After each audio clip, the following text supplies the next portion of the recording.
Good evening, everyone, and welcome to Footy Classified 2026. We have a big episode coming at you right now, so let's get stuck into our award-winning panellists, and we start with the journalistic great himself, Damian Barrett. Damo. Good evening, Sam. Welcome to you. Looking forward to coming straight to you. The Geelong man himself, one of the greatest players the game has seen, Jimmy Bartell. Welcome to you, James. Evening, Sam. And the man who kicked 926 goals for the Essendon Football Club, Matthew Lord. Lordo, great to have you. Thanks, Sam. Damo, as we go straight to you, there is a fresh twist in the set of circumstances surrounding the Carlton Football Club across the weekend. It involves the club, that awful loss to Sydney, and of course the now well-documented infamous comments from their former co-captain, Sam Docherty. And Sam, before we get to that fallout, let's revisit the comments made by Sam Docherty on a podcast last Friday.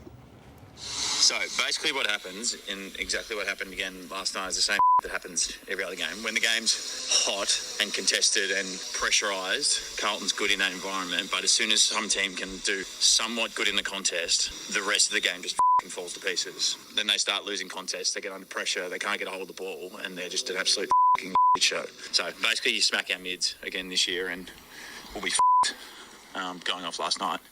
Change all the ball movement you want in the world, but it's the same issue. So Docherty had been booked to appear at a Carlton Football Club function next Thursday prior to the Carlton-Richmond game at the MCG. And subsequent to those comments being aired publicly, he has been contacted by the club and now told he will not be appearing at that particular function. It's certainly a temporary cooling off between the two parties. He will be included in future club functions, but it is a direct result of the comments made on that podcast. And Graham Wright tonight, the Chief Executive Officer of the Carlton Football Club, has confirmed to Footy Classified that indeed that decision has been made via this statement. We made a decision based off supporting our own people internally. He did go on to say that Sam is absolutely entitled to make his comments however he sees fit, but on this particular decision it was decided that the internal people at Carlton are the ones getting the Carlton support.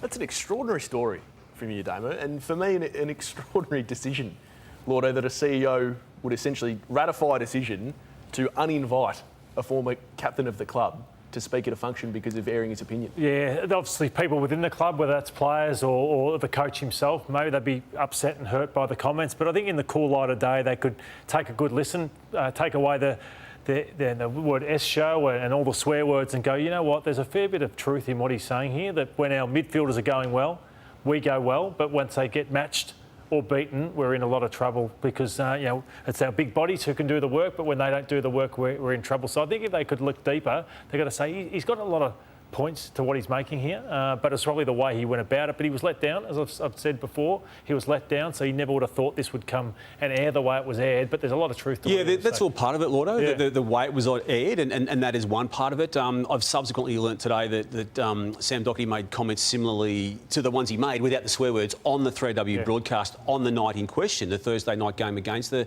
Sydney Swans. My take on all of this, I think he's entitled to his views. Equally, I think Carlton is entitled to the decision it's made this week, because I think to not make a statement of that type in this week with all the pressure that is on the club, full stop, but Damo, would have caused more drama. Haven't they just made the story much bigger? If they kept him in that function on Thursday, and if you're entitled to your opinion, you're entitled to your opinion. By removing him, that was always going to make news. Now it makes, whether this is accurate or not, Jimmy, it feels like to me as a journo, it makes it look like they don't like being challenged. Yeah, it does seem like it's made a bigger story out of nothing, or a mountain out of a molehill. And I was on that coverage on 3AW, and it's funny, when you grab snippets of things, you can frame them in any way you want. And Sam was incredibly positive of Carlton in the first half in particular, and he was very strong in his comments post-game, and he was probably under the impression, well, that wasn't going to get to air, but they actually were the same theme, or the same themes he was talking about in that podcast. Just seems like Lloyd jumping at shadows, but they've got as many problems on the field as they do off it, don't they? Because they had promised change in the off-season, and we know they've got a new list, but I think one of the questions is going to be, do they have the cattle for this new game plan? Yeah, and Chris Davies spoke around trade period about his views on what they've done over that period. When you start to think about Ainsworth, Florent, Hayward, Chesser, players who we believe can have an impact on what our squad looks like in 2026, and definitely adds depth in an area that Carlton hasn't had. We think that on balance that our team should be better than what it was this year. Completely different personnel that we've got there. So We've got a new style of football that we're trying to play. We obviously clearly couldn't execute that for as long as we wanted to tonight, and that put us under an extreme amount of pressure. I have seen the new style that Michael Voss has tried to play. It just obviously was good for 2 quarters, up 4 goals up. They were playing pretty well, pretty good pre-season series. But I think Michael has a worse list to play with. I just think with A-grader, Curnow, A-grader, De Koning, and Jack Silvani a good B-grader. And then I think in terms of Ainsworth couldn't get a regular game at his club last year. Ollie Florent couldn't get a regular game, and Chess has been crippled by injuries in his time. So Hayward's a good player, not a great player. So I think Voss has less to work with in a big year for him with what he had last year. I'm not as strong on that list as you are, Lloydie, because I do look at it and he is trying to move, and the glaring weakness for Carlton last year was ball use going inside forward 50, and I think some of those players can improve that. Now, they're not going to be A-graders, that's why they lost their spot as sides, but there's some extenuating circumstances regarding the outs. You know, Charlie, that was probably time for that relationship to end with Carlton by the end. They were never going to match Tom De Koning. Silvani was, again, probably another one who wanted to move on for a different start. So I think they made the best out of the situation. They do have to address what they're doing for the footy, but those group of 5 players, and then you throw in Harry Dean, and then of course Jagger Smith is essentially a recruit. Yeah, they might take a half step back, but I think 20, 30 games with this group, I reckon they'll be ahead of the 2025 group. Sam, after some clearly valid soul-searching at that footy club last year as it unfolded poorly for everyone attached to it, they decided to ultimately go into 2026 with Michael Voss in his 5th year as Carlton coach. Now, as they were doing all of those negotiations and projections, you reported on this show that they were looking elsewhere. We might just take a look back at that now because it has a context today.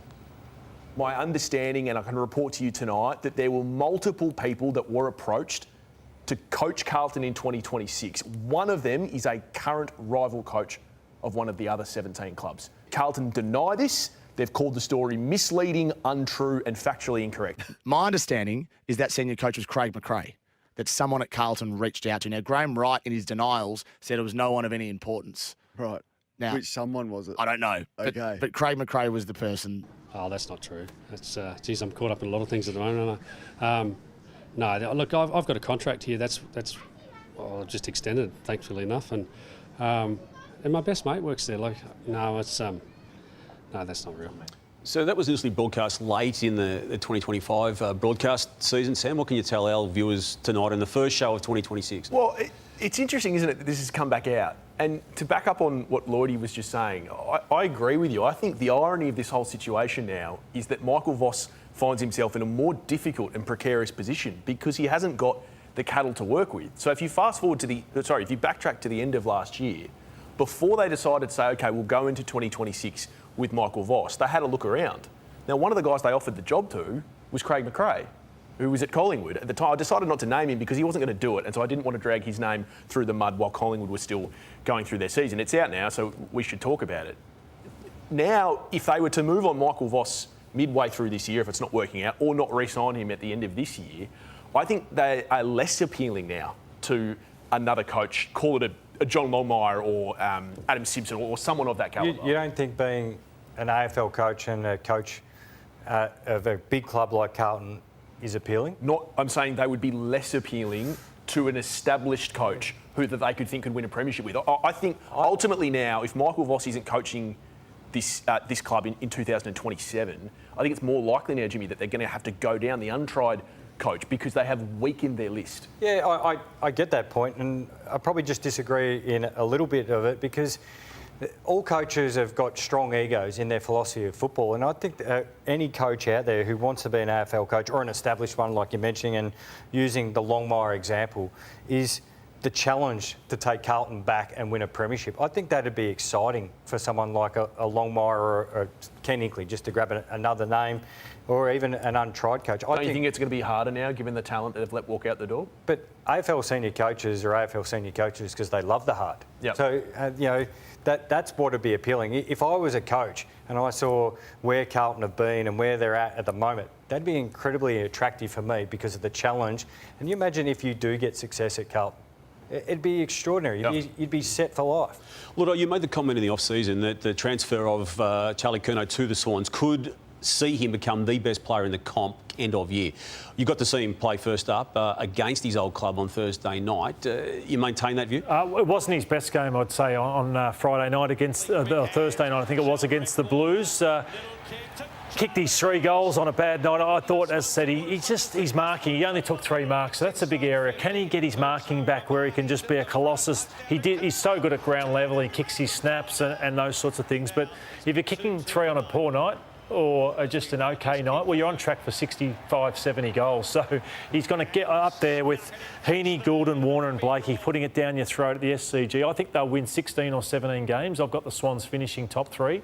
Well, then I think he easily could kick 75, 80 goals, and then you're going to place him in one of the best players in the game again. Yes or no, was it the right decision to let him go? Yes, because he didn't want to be there. Okay.